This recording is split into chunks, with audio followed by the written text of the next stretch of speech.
Vous écoutez France Culture.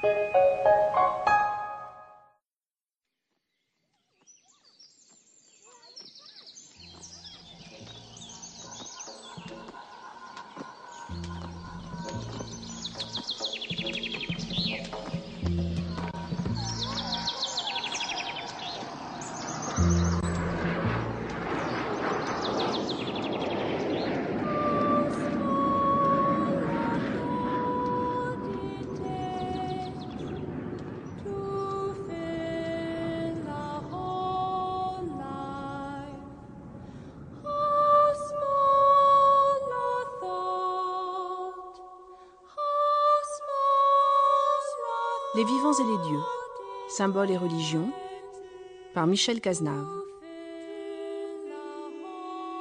Aujourd'hui, la mère divine en Inde. Voici 2 semaines aujourd'hui, en compagnie de Fabrice Médal, nous avons essayé de pénétrer au cœur du tantrisme tibétain, d'en comprendre ce qui était vraiment la marque exclusive d'une certaine manière, afin de dissiper tout un certain nombre d'illusions que nous nourrissons souvent dans nos contrées. Aujourd'hui, nous allons élargir le débat et nous intéresser à ce qui est l'origine même du tantrisme tibétain, c'est-à-dire le tantrisme tel qu'il s'est développé en Inde. Nous ne prétendons pas, évidemment, éclairer toute la question du tantrisme, mais dissiper un certain nombre des illusions les plus tenaces que nous nous sommes faites en Occident à son sujet. Et dans le tantrisme indien, nous voudrions nous attacher plus particulièrement à sa figure sans doute centrale, c'est-à-dire à la figure de la déesse mère, de la mère divine, en essayant de comprendre de quoi il s'agit au juste, en la replaçant évidemment dans son contexte culturel et religieux, qui est celui, en toute généralité, de la figure de la mère en Inde et de la signification des déesses. Donc, à travers cette mère divine, c'est en réalité quelque chose qui est de l'ordre de la croyance, bien entendu, mais en même temps quelque chose de l'ordre de la métaphysique la plus haute que nous sommes éventuellement appelés à découvrir. Et pour cette exploration, nous avons avec nous Tara Michael, docteur en études indiennes, chercheur honoraire au CNRS, qui est assez connu, je pense, du public, à la fois par ses livres et par ses traductions de beaucoup de textes indiens qui, jusqu'alors, n'étaient pas à notre portée. En même temps, il faut signaler que les extraits du Devi Mahatmya, autrement dit la célébration de la grande déesse, sont dits par Sophie de Mérac et que les chants sont interprétés par Kakuli Sengupta, des chants à la déesse et particulièrement des chants à la figure de la grande déesse shivaïte, c'est-à-dire Durga.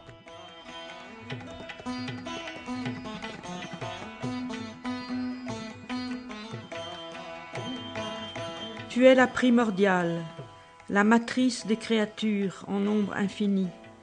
Tu différencies l'absolu en ses 3 puissances, Brahma, Vishnu et Shiva, pour créer, maintenir et détruire les mondes. Ô Mère, puisse ton chant purifier mon verbe.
Manu, le législateur, dit que une mère vaut 100 pères et le rôle de la mère est très important en Inde. En effet, on dit qu'il peut y avoir de temps en temps un mauvais fils, mais il n'y a jamais de mauvaise mère. C'est la mère qui accompagne l'enfant pendant toute son enfance et sa jeunesse.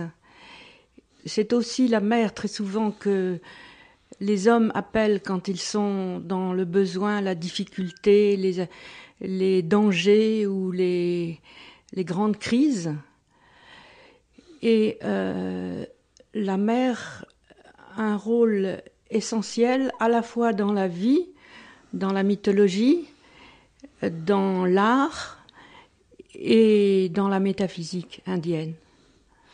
Mais alors, cette figure de la mère, Tara Michael, on a l'impression qu'elle est pratiquement omniprésente, puisqu'on sait que presque toutes les localités ou de chaque endroit géographique a sa mère à soi, si l'on peut dire, comme si la mère, je dirais, surplombait l'ensemble de la mentalité indienne. Oui, il y a les mères qui sont des mères locales, des mères de village, mais au-dessus d'elles, il y a les grandes déesses du Panthéon, les trois principales que sont Sarasvati, Lakshmi et Durga. Et au-dessus d'elles encore, il y a la mère suprême, la mère de tous les dieux, la déesse suprême.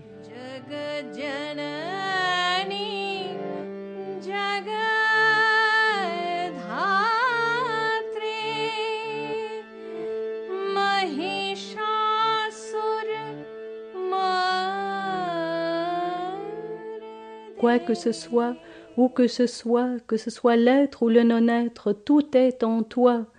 Toi, l'énergie de l'univers, comment pourrais-je te chanter? Le Dieu suprême qui crée le monde, le conserve et le mange à la fin. Tu le soumets à ton emprise, déesse sommeil. Quel Dieu donc saurait te chanter?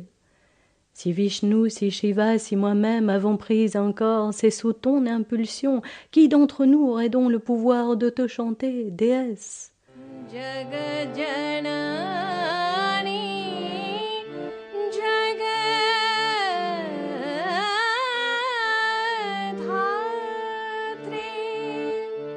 Vous avez parlé de Durga, de Sarasvati, de Lakshmi, et déjà elles sont quand même les paraîtres, je dirais, de dieux différents.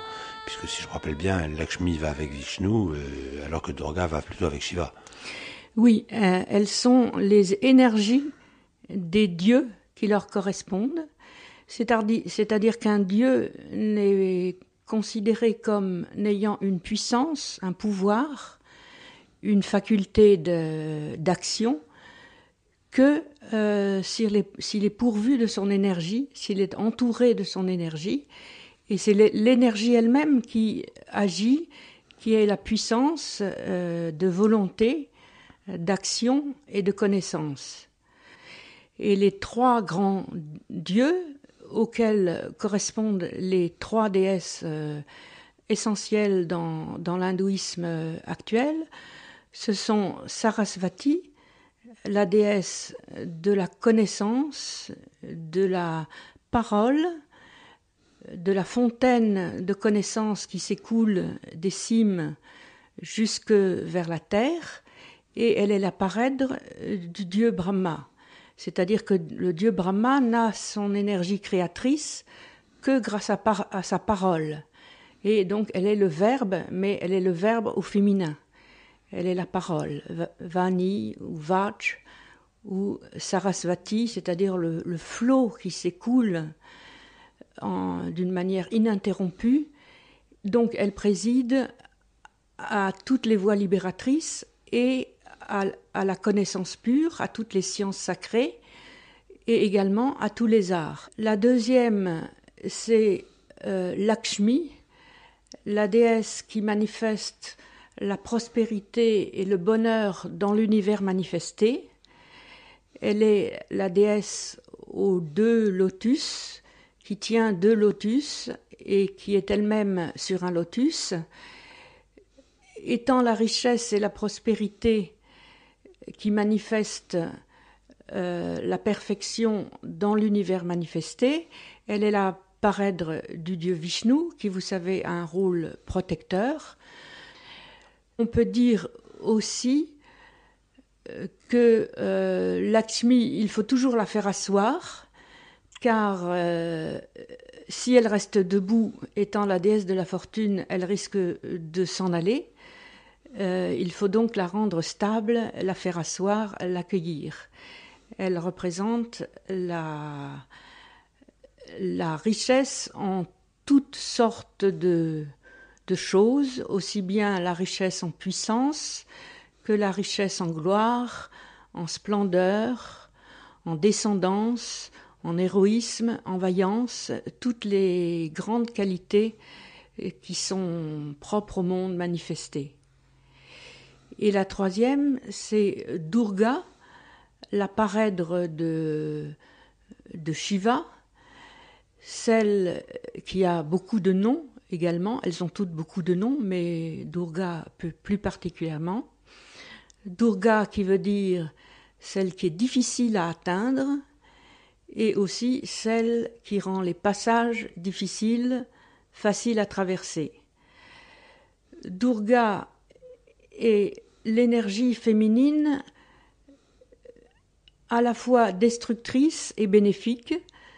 Destructrice en ce sens qu'elle met un fin à l'univers manifesté, elle le résorbe, elle préside donc à la mort, à la dissolution, mais elle préside aussi à la transformation et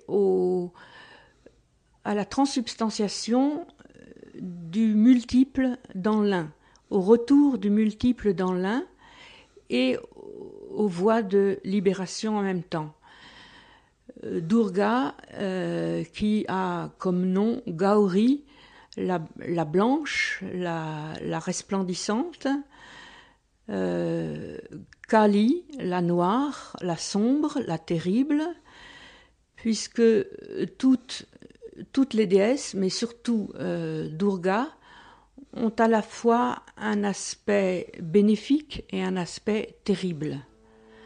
Un aspect que l'on adore et un aspect que l'on redoute. Shakoli tomari ichha mohe tara tumi tomar karma tumi karo maloke bole koriyami Shakoli tomari ichha mohe tara tumi tomar karma tumi karo maloke bole koriyami. Mais alors, Tara Michael, il y a là quelque chose qui est évidemment difficile à comprendre pour une mentalité occidentale formée par notre culture, puisque vous nous avez dit que d'une certaine manière, le dieu était immobile, et on pense évidemment à Shiva dans sa méditation complètement immobile, et puis c'est sa Shakti, c'est sa puissance féminine qui crée le monde. Bon, évidemment pour nous, à moins de revenir à la théologie orthodoxe et ce qu'on appelle les énergéias, les énergies de Dieu, c'est quelque chose qui nous est assez étranger. Mais en même temps, on se dit que dans le monde d'apparence dans lequel nous sommes, c'est aussi donc la déesse qui a créé les apparences. Oui, c'est la déesse qui, en premier lieu, existe en tant que puissance de désir, Icha Shakti, volonté d'être multiple dans l'esprit, dans le divin, dans le principe même de la divinité. En effet, si Dieu est, et on le définit comme le Dieu ou le Brahman suprême, on parle plutôt de l'absolu, de la plus haute réalité, on appelle le Brahman, au neutre, parce qu'il n'y a pas en lui à ce moment-là ni de masculin ni de féminin, et on emploie un mot neutre. Mais en ce Brahman se manifeste en premier lieu un désir de créer. Et cette volonté de créer, qui s'exprime par la phrase fameuse des Upanishads, « Puissais-je être multiple ? Puissais-je donner naissance ?» c'est la volonté de désir. Et cette Icha Shakti, c'est la première manifestation de la déesse, en tant que volonté créatrice d'un univers. S'il n'y a pas cette volonté, il n'y a pas d'univers. Il n'y a que l'absolu un, éternel, immobile, sans second. Donc, il y a en premier lieu une scission de l'absolu en un principe féminin et un principe masculin. Au sein du principe masculin se définit une énergie de désir, et répondant à ce désir, la déesse, en tant qu'énergie, commence à dérouler l'univers, à manifester l'univers, et elle le fait grâce à sa puissance d'action et à sa puissance de connaissance, puisqu'il y a à la fois connaissance de ce que sera la création et réalisation des étapes progressives qui mènent du non manifesté au manifesté.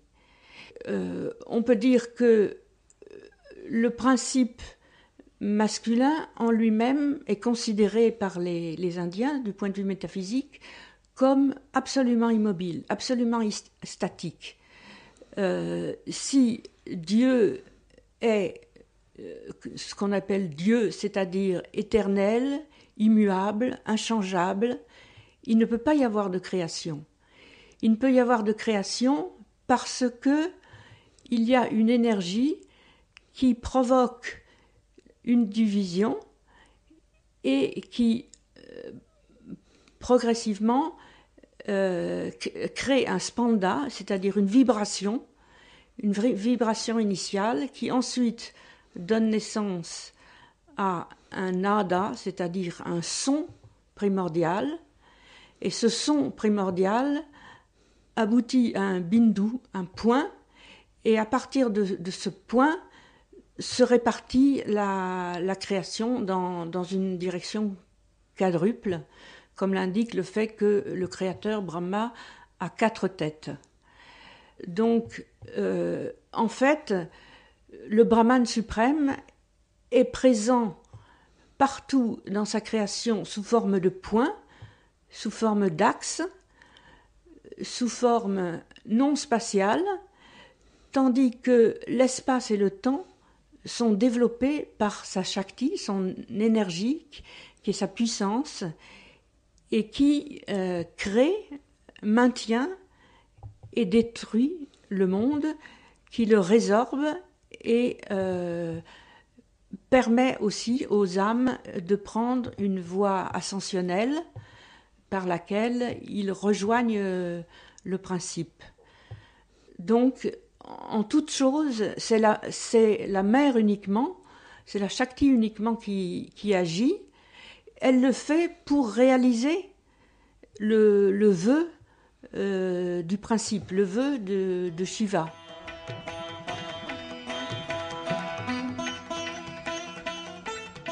Hommage à la déesse, à la grande déesse, à l'auspicieuse. Hommage encore, hommage à la nature généreuse, déférant nous la saluons. À la terrible, à l'éternel, à Gauri qui soutient le monde, à la clarté lunaire, à la lune bénévolente, hommage encore, hommage. À celle qui est à la fois le fleuve difficile et l'autre rive, l'essence immuable et la créatrice, à l'idée, à la noire et à la grise, hommage encore, hommage. À la déesse que l'on nomme la conscience de soi présente en tous les êtres, hommage encore, hommage. À la déesse qui réside en tant qu'intelligence en tous les êtres, hommage, hommage encore. À la déesse qui réside en tant que paix du cœur en tous les êtres, hommage encore, hommage. À la déesse qui réside en tant qu'activité en tous les êtres, hommage encore, hommage. À la déesse qui réside en tant que mère en tous les êtres, hommage encore, hommage. Panke badh karo kori pongore langhao giri panke badh karo kori pongore কারে দাও মা ব্রহ্মপদ কারে কর অধোগামী কারে দাও মা ব্রহ্মপদ কারে কর অধোগামী সকলি তোমারি ইচ্ছা ইচ্ছাময়ী তারা তুমি তোমার কর্ম তুমি করো মা লোকে বলে করি আমি সকলি তোমারি ইচ্ছা। Dans la terminologie shivaïte, puisque le point de vue Shakta est très souvent et le plus développé à l'intérieur des voix shivaïtes. Enfin, cette Parvati que chante Kalidasa lorsqu'il nous raconte les amours de Shiva et de la fille de l'Himalaya, et on essaie de comprendre quel est le principe d'unité entre tant de figures. Parce que même lorsque vous nous dites Kali la noire, on voit bien que Kali est la noire, mais dans la mesure où il y a aussi tout ce combat contre les forces du mal, et qu'éventuellement son aspect effrayant est la manière dont elle combat en fin de compte le mal. Et c'est souvent peut-être ce qu'on n'a pas compris en Occident. Kali est adoré plus particulièrement dans le Kali Yuga. Alors attention là, Kali Yuga, l'âge Kali, c'est l'âge du mauvais coup de dé. Et dans cet âge, les capacités humaines sont restreintes, la profondeur de l'intuition et la durée de la vie sont beaucoup moins grandes que chez les hommes de l'âge d'or. Et dans cet âge, les dieux classiques, si je puis dire, la triade des dieux, plus les dieux Indra et tous les autres, tous les êtres célestes, se font renverser et mettre à mal par les forces du mal, parce que le mal et l'ignorance sont triomphants dans cet âge. Et il n'y a que la déesse, sous son aspect de Durga, qui prend celui de Kali, qui est à même de vaincre le mal. Et c'est son aspect héroïque, c'est l'aspect héroïque qu'elle assume. Quand tous les dieux sont vaincus et qu'ils recourent à elle, ils concentrent toute leur colère, toute leur fureur, et des feux qui se détachent de toutes les divinités jaillit un grand feu, d'où naît la déesse Kali, qui ou plutôt reçoit de chaque divinité une arme, son arme spécifique.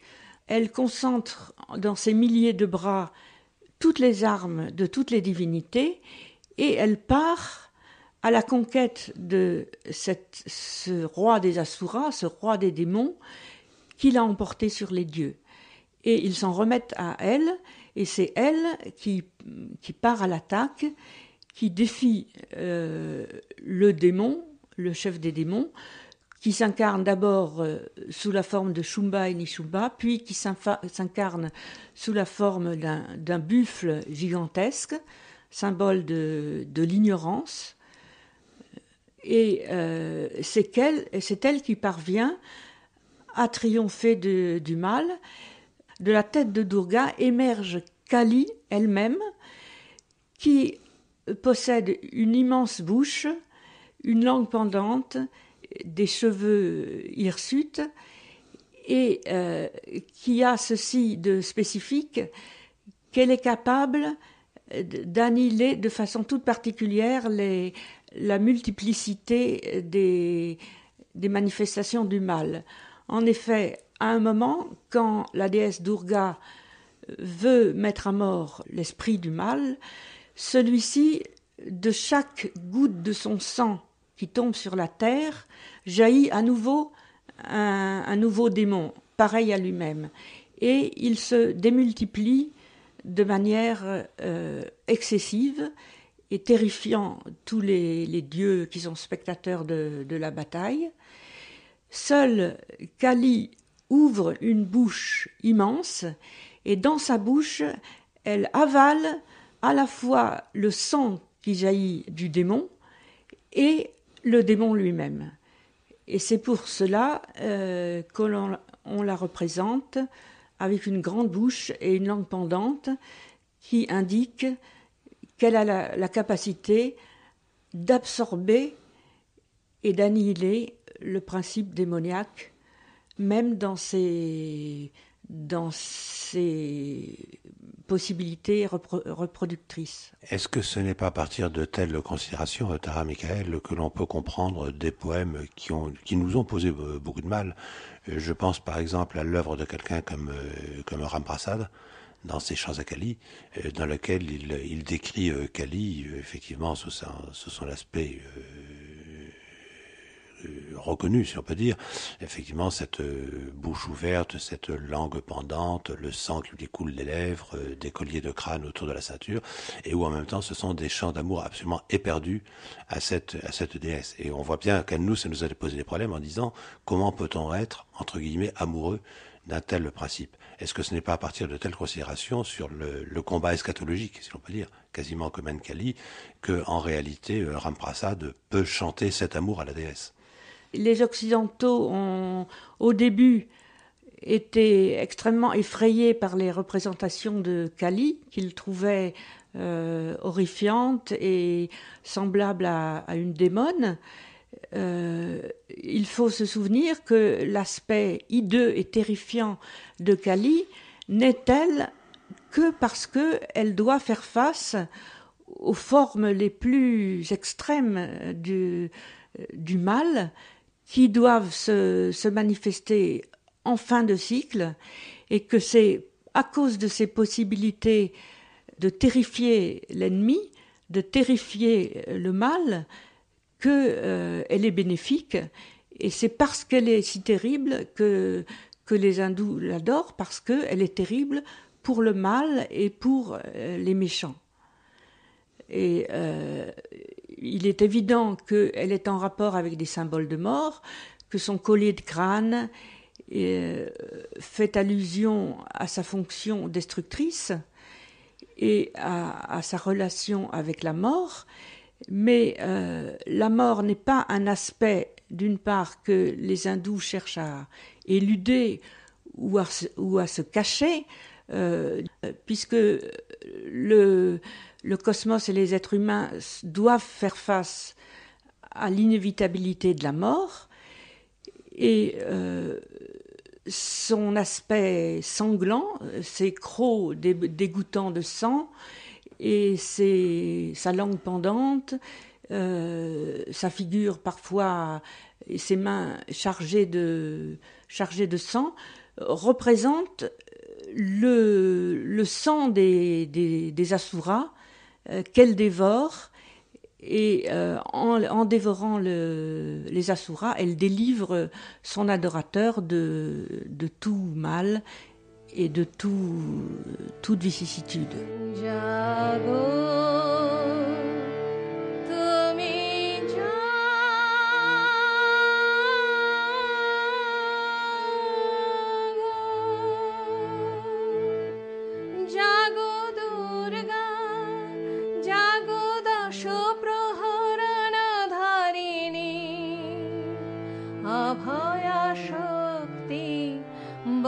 প্রদায়িনী তুমি জাগো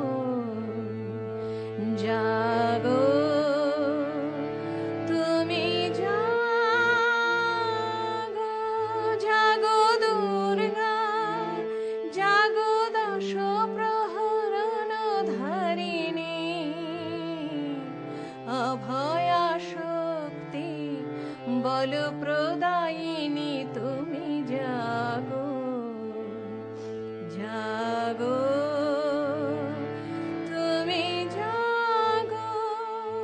Le sage expliqua. Du fait qu'Ambika surgit un jour du corps de Parvati, l'univers entier la vénère sous le nom de Kaushiki. Quant à Parvati, dont la demeure est dans l'Himalaya, son corps devint noir après que la bénéfique en fut sortie, et c'est pourquoi on la nomme elle-même Kalika. Sur ces entrefaites, Chanda et Munda, serviteurs des deux asuras, Shumba et Nishumba, aperçurent Ambika dont les formes étaient propres à ravir l'esprit. Ils s'en furent conter la chose à Shumba et dirent « Nous avons vu une femme ravissante, noble roi. Elle habite dans l'Himalaya et sa beauté illumine les montagnes. Personne n'a jamais vu pareille beauté. Il faudrait savoir qui est cette déesse et que tu la prennes en ton pouvoir. C'est une gemme que cette femme au beau membre. Sa beauté illumine tout l'univers. Il faut que tu la voies. Tous les trésors, tous les joyaux, les éléphants, les chevaux, ce qu'il y a de plus beau au monde, tout cela est maintenant chez toi. Ainsi, puisque tu t'es emparé de tous les trésors du monde, que je ne peux même décrire, comment se fait-il que tu n'as pas aussi cette femme qui ressemble à un joyau ?» Shumba décida d'envoyer son lieutenant l'asura Sugriva auprès de la déesse. Sugriva se rendit donc sur le pic élevé où résidait la déesse et il lui adressa avec déférence un discours plein de miel. « Tu es si belle, déesse, que tu apparais comme le type même de ce qu'on appelle une femme joyau. Or, je suis avide de joyaux. Tu dois donc venir avec moi. Viens partager mon existence, ou celle de mon frère cadet le vaillant Nishumba. Viens avec nous, puisque tu es une gemme parmi les femmes. Ô belle à l'œil coquin, en m'épousant, tu obtiendras la souveraineté suprême. Nul ne t'égalera. » Ayant écouté ce discours, la déesse sourit en elle-même, et la bénéfique souveraine Durga, par qui ce monde-ci est soutenu, répondit « Ce que tu dis est vrai. C'est vrai à coup sûr que Shumba est à présent le maître des trois mondes avec son frère Nishumba. Mais vois-tu, j'ai fait autrefois une promesse, et comment pourrais-je la trahir? Voici ce que j'ai promis dans un moment de faiblesse. Je n'aurai jamais pour mari, ai-je promis, que celui qui réussira à me vaincre dans un combat et à détruire mon orgueil. Que Shumba, le grand asura, vienne donc ici, ou Nishumba peut-être. Que l'un ou l'autre l'emporte sur moi, je lui accorderai ma main. Va donc, à quoi bon perdre du temps? Sugriva dit, te voilà bien arrogante, déesse. Comment oses-tu me parler de la sorte? Quel homme dans les trois mondes pourrait rester debout face à Shumba et Nishumba? Les dieux eux-mêmes ne leur résistent pas sur le champ de bataille, ni les démons. Comment serait-il de toi qui es femme et seule? La déesse répondit, oui, je sais que Shumba est fort et Nishumba très vaillant, mais comment pourrais-je trahir ce vœu que j'ai fait imprudemment il y a longtemps? Retourne donc là-bas et répète à Shumba très exactement ce que je viens de te dire. Qu'il fasse, lui, ce qui lui paraîtra bon.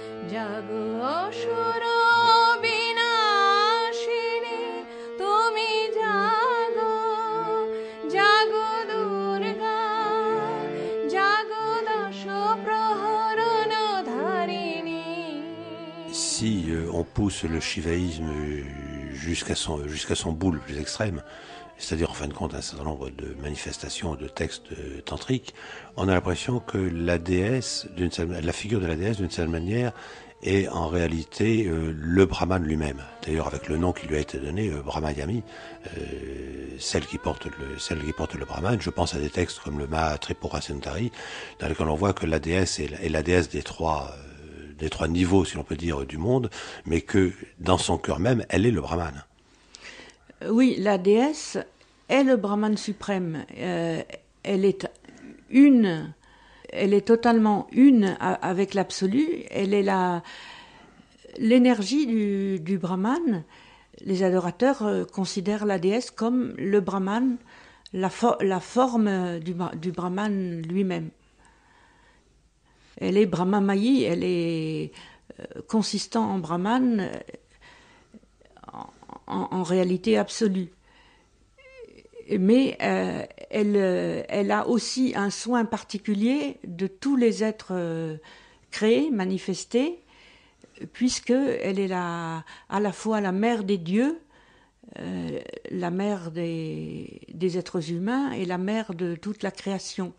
Et comme en tant que mère, elle a une sollicitude infinie.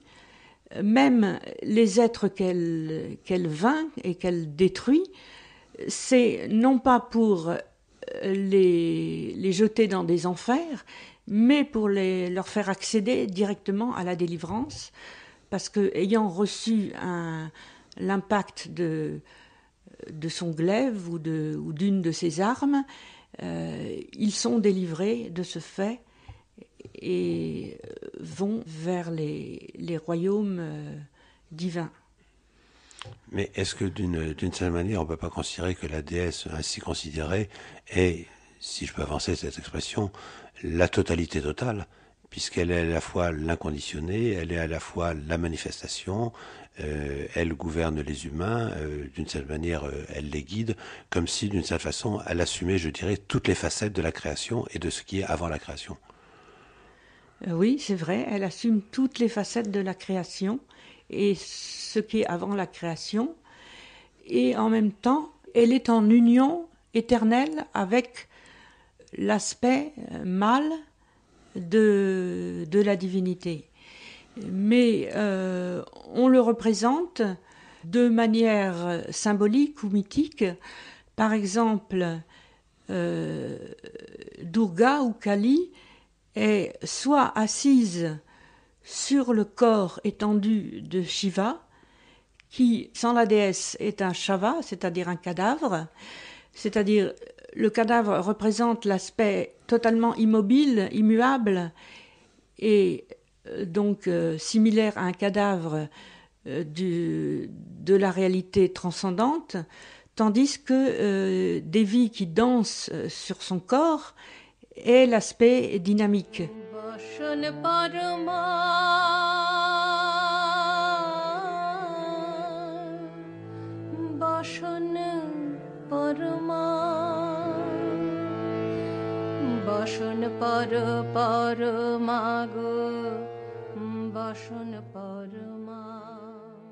Ô fille de l'Himalaya, tu inspires à Shiva la jouissance destructive qu'il manifeste à travers son octuple forme. Ô mère, les hommes n'adorent la Ganga au triple cours, roulant ses eaux dans les 3 niveaux du créé, que parce qu'elle ruisselle sur la chevelure nattée de Shiva, purifiée par la poussière de ton pied de lotus. Comme le lotus Kumudi ne s'épanouit qu'à la nuit sous les doigts argentés de la lune, comme le lotus Kamalini n'éclot qu'avec le jour aux rayons dorés du soleil, comme chaque chose ne se réjouit que de ce qui correspond à sa nature profonde, l'univers ne prend vie, ô mère, qu'à ton regard.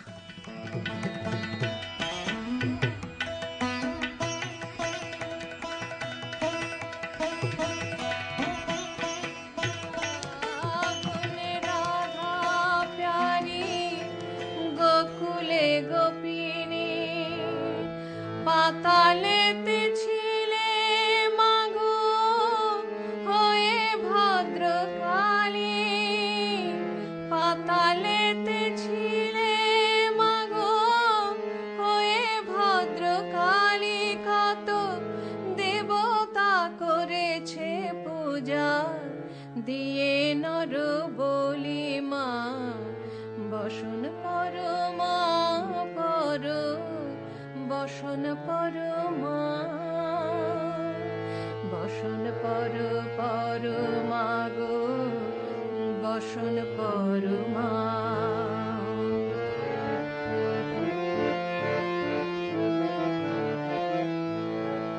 ও শীতের ধীর ধারা গলে মুন্ড